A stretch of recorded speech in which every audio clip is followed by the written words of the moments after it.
Perkenalkan, selamat siang. Perkenalkan, nama saya Muhammad Safa Atmaja dengan NIM G00232221 dari kelompok A2, ingin mempresentasikan tentang laporan anatomi blok 1.3 tentang sistem pencernaan.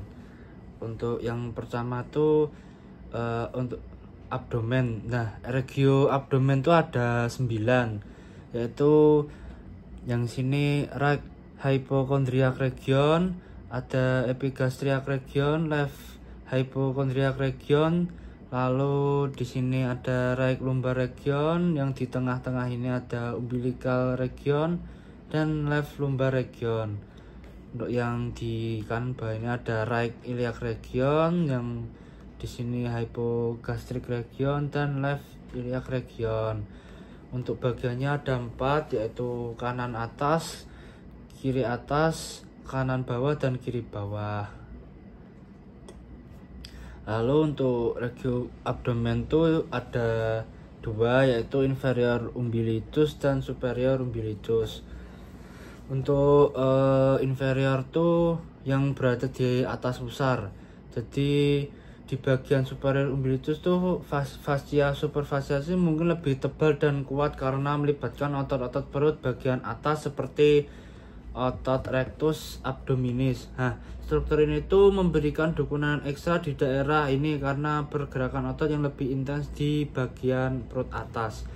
Untuk otot dan jaringannya tuh fascia superficialis di daerah superior umbilitus tuh terkait dengan otot-otot seperti rectus abdominis yang dapat memberikan kekuatan tambahan pada lapisan ini. Lalu selanjutnya tuh ada superior umbilicus. Nah, ini tuh terletak di bagian bawah pusar. Nah, itu fascia superficialis mungkin lebih tipis karena tidak melibatkan otot-otot perut yang kuat. Bagian ini lebih mungkin terdiri dari lapisan jaringan jaringan ikat yang lebih lembut. Terus untuk ini tuh lebih dekat dengan organ dalam. Untuk superior, di bagian ini mungkin lebih dekat dengan organ seperti usus karena daerah ini terletak lebih rendah di perut.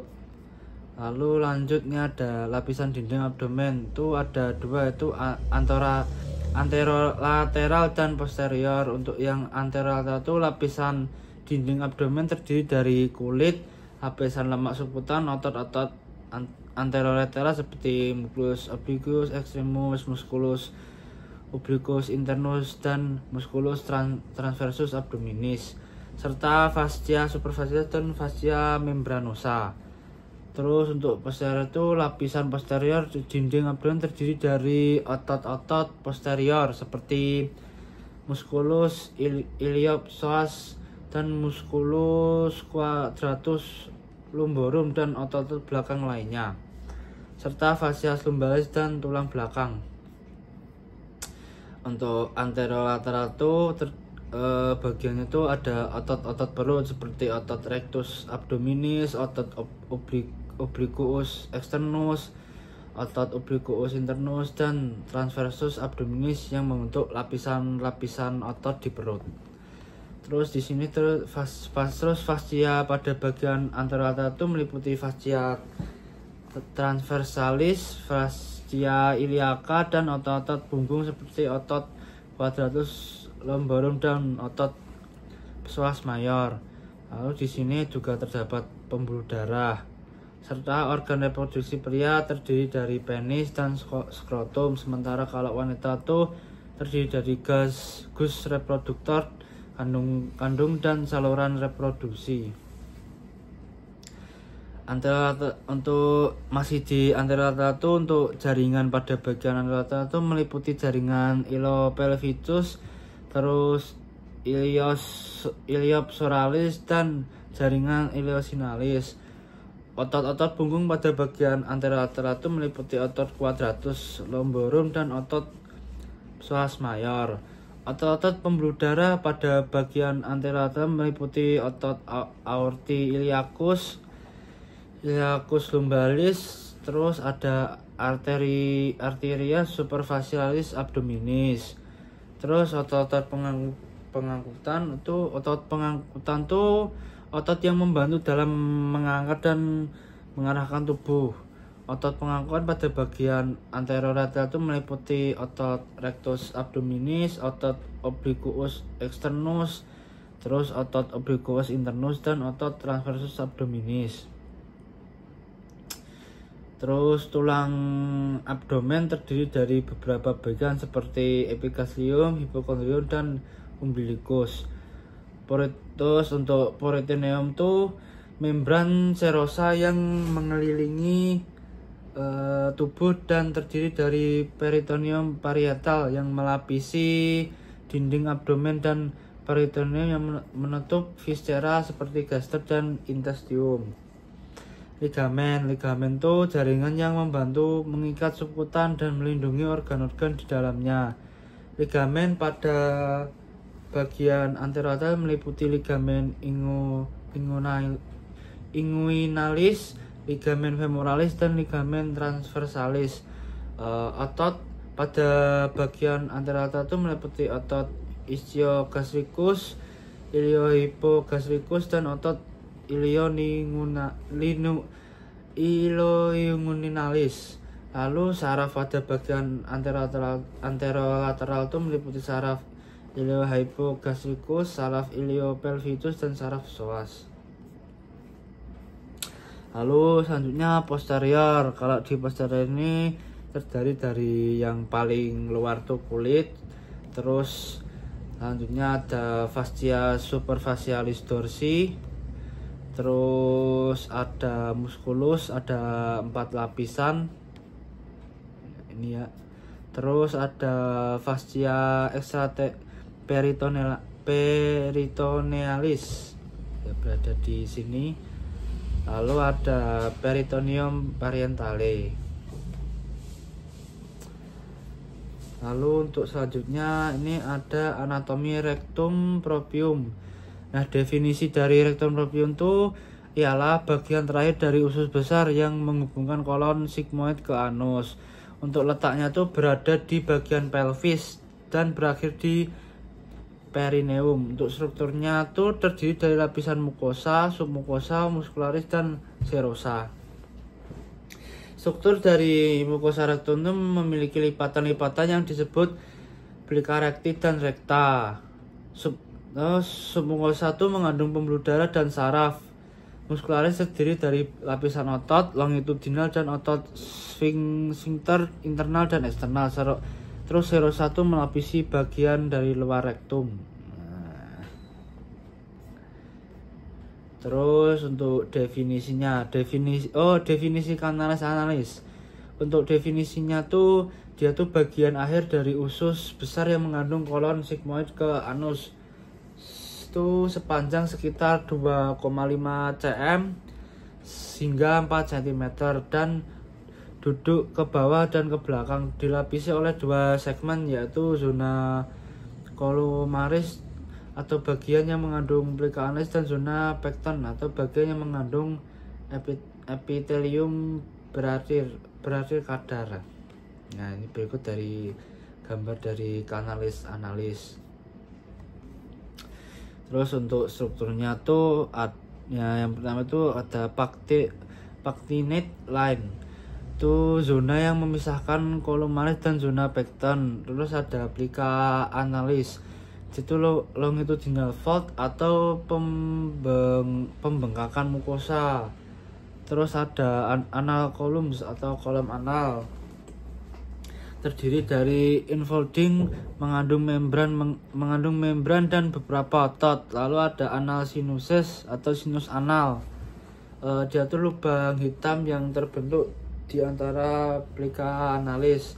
Lalu ada intersphincteric groove. Itu tuh terbuat oleh koneksion tisu dari otot koordinasi. Nah, untuk segmennya ini ada 3 zona. Yang pertama itu ada zona columaris, yaitu lilia nieder oleh epitelium columar yang mengandung plica analis. Terus ada zona pecten tuh zona yang mengandung epitelium berakhir kadar dan berfungsi sebagai penutup bawah anal. Lalu ada zona Tutanea yaitu bagian luar dari kanalis terdiri dari epitelium squamosa. Terus otot-otot dan fungsinya. Untuk yang pertama itu otot sphincter internal. Otot ini tuh punya fungsi untuk menahan feses dan mengontrol buang air besar. Otot ini bersifat involunter, artinya tidak dapat dikendalikan secara sadar.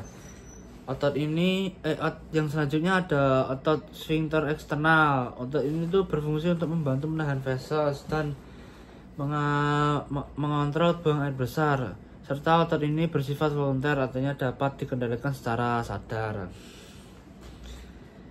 Lalu ada otot levator ani. Otot ini berfungsi untuk menopang organ panggul dan membantu mengontrol buang air besar. Otot ini juga dapat membantu menahan feses. Lalu yang selanjutnya ada otot puborectalis. Otot ini tuh punya fungsi untuk membantu menahan feses dan mengontrol buang air besar. Otot ini juga membentuk sudut antara rektum dan anus yang membantu dalam proses defekasi.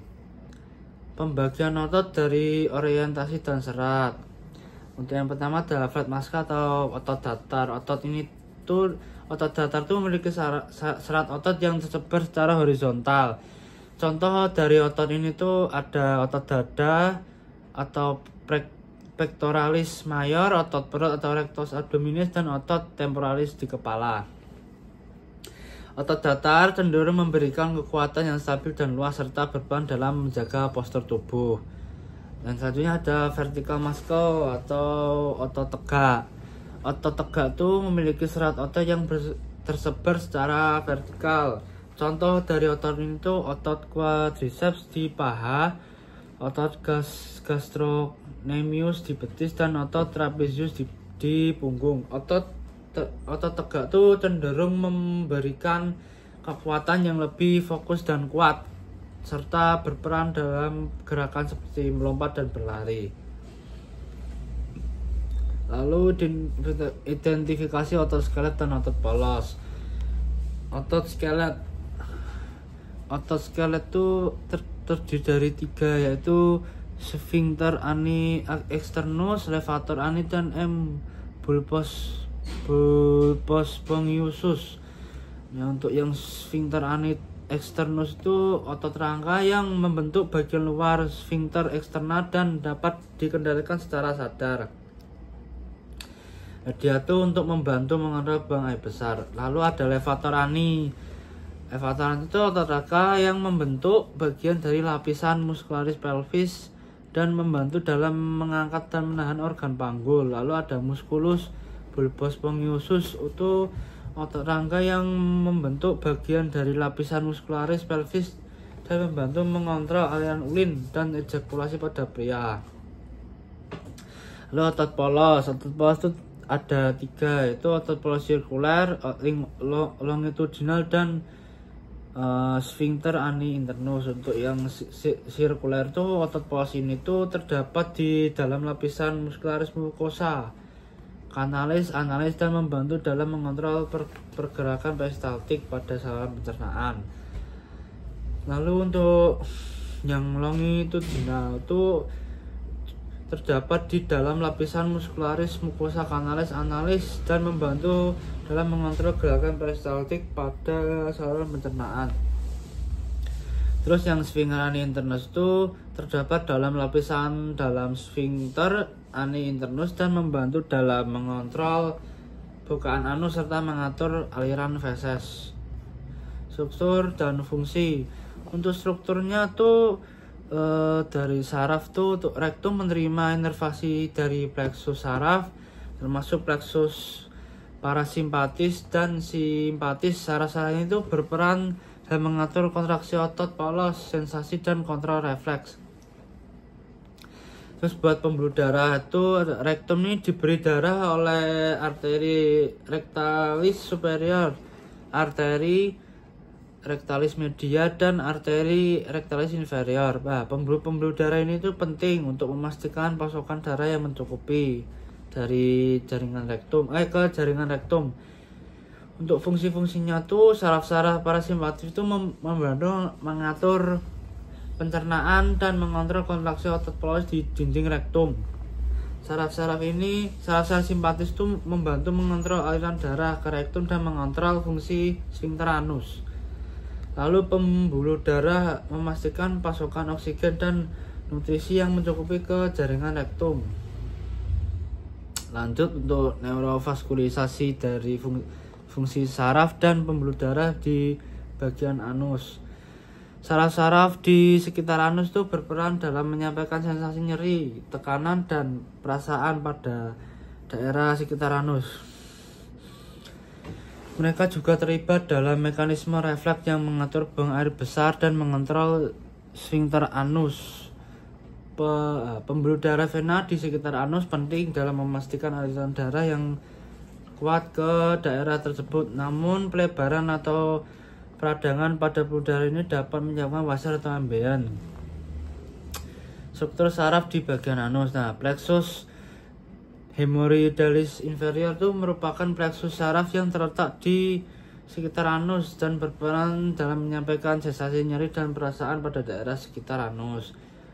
Struktur pembuluh darah di bagian anus. Pembuluh darah vena di bagian anus itu terdapat jaringan pembuluh darah vena yang membentuk plexus vena hemorrhoidalis. Jaringan ini itu dapat mengalami pelebaran dan peradangan yang dapat menyebabkan kondisi wasir dan ambeien. Lalu selanjutnya ini ada peritoneum. Peritoneum itu membran serosa yang melapisi permukaan dalam kavum abdomen dan disebut peritoneal parietal. Peritoneum parietal itu terletak di sekitar peritoneum visceral yang melapisi organ pelebaran. Lalu lanjut, ini ada organ intraperitoneum dan retroperitoneum. Organ intraperitoneum itu terdiri di dalamnya organ yang berada di dalam peritoneum seperti saluran cerna ginjal dan otot polos. Kalau yang retroperitoneum itu organ yang berada di dalam belakang peritoneum seperti usus kolon dan punggung. Ini yang organ-organ yang intraperitoneal di sini. Untuk yang organ retroperitoneum itu di sini. Lalu duplikator peritoneum. Duplikator peritoneum itu apa sih? Itu kemungkinan terjadinya duplikasi pembuluh darah lainnya, saraf atau organ dalam peritoneum. Duplikasi ini dapat mengakibatkan ketidaknyamanan seperti rasa nyeri atau gangguan lain. Terus duplikator peritoneum itu kondisi di mana terjadi kopi dari peritoneum. Berikut ini adalah beberapa contohnya. Yang pertama itu ada Bothfeld duplikator atau duplikasi peritoneum yang terletak di antara otot polos dan parietal. Itu menjadi dua jaringan peritoneum yang berbeda. Terus ada mesogastrium, mesoduodenum, mesoileum, mesokolon, dan mesorektum. Itu tuh duplikasi peritoneum yang terletak di sekitar saluran cerna. Untuk ligamentum latum arteri itu duplikasi peritoneum yang terletak di sekitar jaringan ligamentum latum arteri. Lalu terakhir ini saya akan menjelaskan tentang great sac, lesser sac, dan foramen Winslow. Yang pertama itu ada great sac. Great sac itu sakrum yang terletak di antara diafram dan tulang berniat, mengandung pembuluh darah dan otot polos dan saluran cerna. Terus ada lesser sac, yaitu sakrum yang terletak di antara peritoneum dan otot polos, mengandung saluran cerna. Lalu ada foramen Winslow. Foramen Winslow itu bukaan di antara otot transversus abdominis dan otot obliquus internus di bagian lateral peritoneum. Dia itu menjadi titik mengung. di sini. Nah, baik, sekian PPT yang